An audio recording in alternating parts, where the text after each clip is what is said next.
What's up guys? This is a Motovlogs vlogger na nagsasabing ingatan mo ang iyong buhay dahil ito ay mahalaga. For today's video nga pala ay naggagayat nga pala kami, pasiring nga pala kami sa inalaga aming nyugan. Kami nga po pala ay malinig duman. Pagkatapos ko nga pala magbuta ay naghali na tulos kami para kami ay makaabot amay duman sa samuyang sisiringan ng nyugan. Amay nga pala kami naghali para kami ay gulping magawa sa nyugan.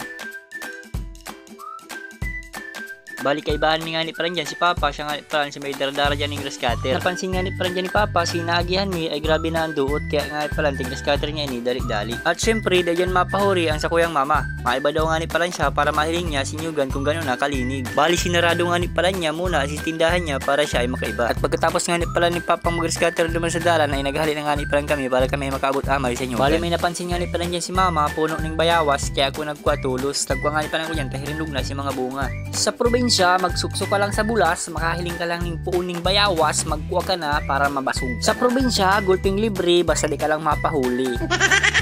Siyempre, charot lang. Igdiyo sa probinsya, mag-relax ka lang, di mo pag-isipin ng problema, matatanggal lang sa iyong stress, basta mag-relax ka lang.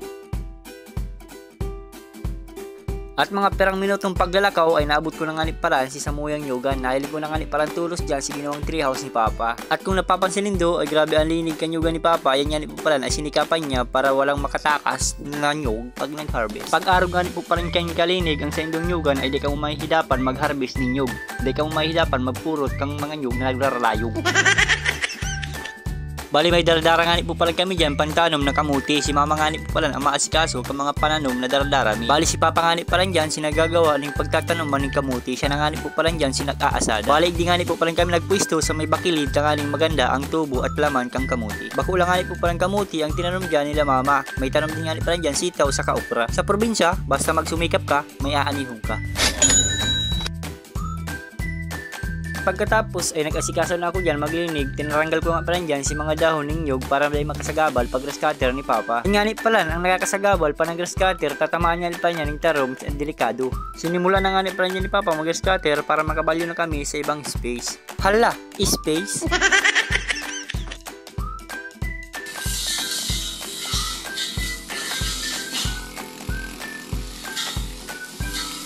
Habang nag-grass cutter nga ni pala dyan si Papa, ako nga ni pala ay nagtatanggal dyan yung mga basura.